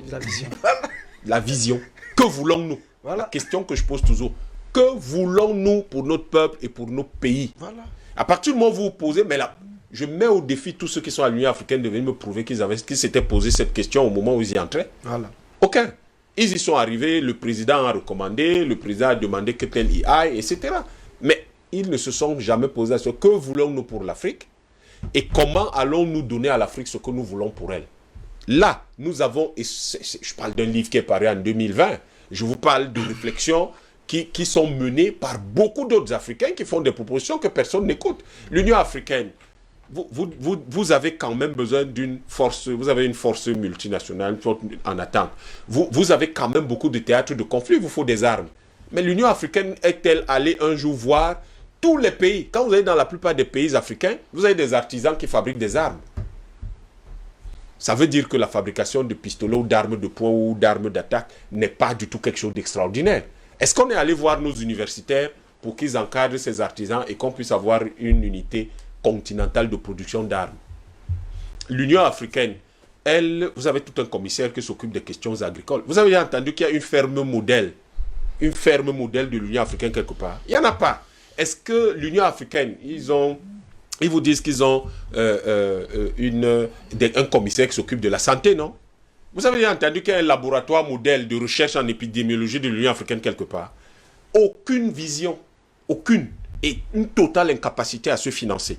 Donc là, on vient de leur donner une possibilité d'avoir 6 fois, près de 6 fois ce qu'ils reçoivent, ce qu'ils ont comme financement, et ils ne vont pas demander aux États une contribution. La seule contribution qu'ils vont demander aux États, c'est de collecter l'équivalent de ces 5 francs. Autre chose. Mais ils peuvent se financer autrement. Il y a plein de moyens de se financer. Vous voulez que nous n'importions plus les habits de l'Occident? Mais c'est très simple. Tous les habits importés, vous demandez la taxe de l'Union africaine dessus. Et ce que vous faites quand même après, c'est que l'Union africaine propulse, soutient des projets, par exemple, de transformation du coton malien, du coton burkinabé, etc. Etc., du coton camerounais. Et ça, dès que vous avez une usine pilote que les gens voient, à ce moment-là, vous dites aux hommes d'affaires et aux États, voilà ce qu'on attend de vous. Mais si l'Union africaine n'est pas pilotée par des hommes de vision, vous vous attendez à quoi? Donc, la question économique est la question de base, parce que, croyez-moi, ce qui fait de nous une société, je le répète, ce n'est pas le problème des postes politiques. Ce qui fait de nous une société, c'est le fait qu'on se mette ensemble pour trouver les moyens de satisfaire nos besoins. S'alimenter, ça c'est quotidien. Se nourrir, se vêtir, se loger, s'éduquer, se soigner. C'est ça qui fait de nous une société. Donc, en réalité, en l'état actuel, et c'est ça peut-être qui est grave, l'Union africaine n'a rien fait pour faire de l'Afrique une société. Et vous imaginez ce que ça peut signifier? C'est-à-dire que vous avez une organisation continentale dont rien dans la démarche ne s'inscrit dans la construction d'une société africaine. C'est terrible, hein? C'est un crime. C'est terrible de dire ça. Mais les gens consomment quand même 400 millions de dollars. Et c'est ça ce que la plupart des gens pensent. Beaucoup de gens pensent que comme on a un État, comme on a un gouvernement, comme on a un président de la République, comme on a un parlement, comme on a des institutions, qu'on ait une société, on n'en est pas forcément une. À partir du moment où les gens ne satisfont pas leurs besoins, vous n'êtes pas une société. C'est ça la science, malheureusement, et je n'y peux rien. Si vous ne pouvez pas satisfaire les besoins de vos populations, vous n'êtes pas une société. Parce que la société se constitue autour de cet objectif-là. C'est clair. Sur aucun autre. Le reste, par la suite, les questions politiques viennent de la répartition. Parce qu'après, il faut répartir quand même. Et donc, dans le cas de la répartition, on recherche des clés. Mais on est toujours en économie parce que les clés de répartition, c'est l'économie qui les donne. Et la politique les implémente. Voilà d'où sortent donc les politiques. Et c'est en cela que votre question est extrêmement intéressante parce que vous voyez qu'elle nous permet d'aller dans les fondamentaux. Et de nous poser la question grave de savoir, l'Union africaine est-elle une organisation vectrice de la constitution sociale? Pas du tout. Est-ce que la plupart des États africains qui existent sont réellement des cadres sociaux? Pas du tout. Si les gens meurent dans la misère, si les gens n'arrivent pas à satisfaire leurs besoins fondamentaux, votre État n'est pas un élément de construction d'une société. C'est tout simplement un élément de prédation internationale. Voilà. Et cet élément de prédation internationale qu'est votre État, malheureusement, représente pour vous un élément de mort, non pas un élément de construction. Donc, vous devez mettre fin à cela. Et l'Union africaine, telle qu'elle existe aujourd'hui, est une chose, c'est une monstruosité qui est capable de créer des inepties telles que la ZLECA, la zone de libre-échange économique continentale africaine. Mais c'est une ineptie terrible. Comment vous avez la capacité d'avoir les États-Unis d'Afrique, donc la constitution d'un marché unique, mais vous créez quand même une chose qui va vous demander des négociations à n'en pas finir pour accepter de pouvoir commercer entre vous. Les règles de convergence, vous les trouverez où? Vous allez les structurer comment dans ce cadre-là? Et vous vous retrouvez donc dans une situation où, en fait, chaque fois que vous vous réveillez le matin, vous vous demandez sincèrement, quand nos chefs d'État se réunissent, à quoi pensent-ils? Quand nos ministres se réunissent, les conférences des ministres, quand ils se réunissent, à quoi pensent-ils réellement? Comment font-ils pour nous sortir des choses aussi grossières alors que nous leur demandons des choses simples? Aujourd'hui, le peuple africain est prêt. Vous savez pourquoi je dis ça? Le peuple africain est prêt parce que quand un Yoruba quitte le Niger et arrive à Douala, aucun habitant de la ville de Douala ne lui demande il est d'où. Et il ne dort pas dehors. Si quelqu'un le trouve dans la rue, il lui dit « Oh monsieur, on ne dort pas ici. Vous venez, pourquoi vous dormez dans la rue? Allez, j'ai une chambre libre chez moi. » Voilà comment les Africains, donc le peuple africain est prêt. Si vous voyez un Malien, un Sénégalais, un Togolais ou un Sud-Africain qui débarque, je ne sais pas moi, en Djamena, il ne dort pas dans la rue. Voilà. Le peuple africain, il ne dort pas affamé. Le peuple africain est prêt. Parce qu'il a toujours vécu comme cela dans cette communauté africaine que les grands intellectuels... Moi, je vous ai dit que je suis un indigène. Donc, ces choses-là sont trop compliquées parfois pour moi. Les sans-abri, parce que ces gens-là viennent nous raconter qu'en réalité, nous sommes si différents qu'on ne se connaît pas. Non. Nous avons toujours vécu selon le mode communautaire, le mode collectif, qui permet que d'où que vous veniez en Afrique, vous êtes chez vous. Voilà. Où que vous alliez, vous êtes chez vous. Donc les seules personnes qui nous empêchent de constituer les États-Unis d'Afrique aujourd'hui, c'est les gens qui dirigent l'Afrique. C'est-à-dire les chefs d'État, c'est-à-dire les hommes d'affaires, c'est-à-dire les organisations comme l'Union africaine, la CEDEAO, la CEMAC, etc., la CA, c'est le commissaire parlementaire. Nous devons, et c'est pour cela que je dis, ceux qui disent qu'ils sont panafricanistes aujourd'hui doivent s'engager en politique. Quand ils vont aller faire la politique et qu'ils vont conquérir les positions de pouvoir, c'est là où ils vont transformer le peuple. Vous ne pouvez pas transformer un pays sans le décret, pour la capacité de faire des lois. Donc, et sans la capacité de contrôler la monnaie. C'est la base. Donc, dès que vous êtes à ce niveau, vous dirigez les pays, vous êtes des parlementaires, vous dirigez des mairies, vous êtes à la tête des mairies, vous transformez le paysage de votre pays. Vous pouvez décider en tant que maire de jumeler votre ville avec une ville de Haïti. Clair. De jumeler votre ville avec une ville de Nouvelle-Calédonie. Vous pouvez jumeler votre ville avec une ville d'Éthiopie parce que vous êtes peut-être au Gabon, avec une ville du Sénégal parce que vous êtes peut-être en Tanzanie, etc. Et petit à petit, vous transformez. Vous vous mettez en tant que chef d'État, là, le grand frère Ndoma dit, je donne la nationalité à tout le monde. Mais vous créez, par exemple, dans le cadre de votre pays, ce que vous appellerez la nationalité panafricaine. C'est-à-dire, tant que vous vous revendiquez de l'Afrique et que vous êtes dans le cadre circonscrit par les Garvey, vous avez la nationalité automatiquement. Il vous suffit de vous présenter à n'importe quelle ambassade ou consulat du pays. On vous donne la nationalité. Parce qu'en même temps, c'est une action qui n'est pas seulement politique, elle est économique. Imaginez tout l'intérêt qu'il y a pour cela, pour tous les Américains noirs, ils sont 40 millions ou 60 millions, de dire du jour au lendemain, ah, moi je suis Camerounais. Cela représente, ou je suis Gabonais, ou je suis Sud-Africain, ou je sais pas moi, je suis Kenyan. Cela représente un afflux qui va bouleverser le monde. Et ce bouleversement du monde va permettre donc de drainer des investissements, de drainer du know-how, de drainer, si vous voulez, ce qu'on appelle, si vous voulez, la dissémination des idées, une dissémination des idées scientifiques, techniques, qui va nourrir donc l'Afrique et nous ramener progressivement là où nous sommes. Nous ne devons pas du tout hésiter à dire la vérité à nos propres frères.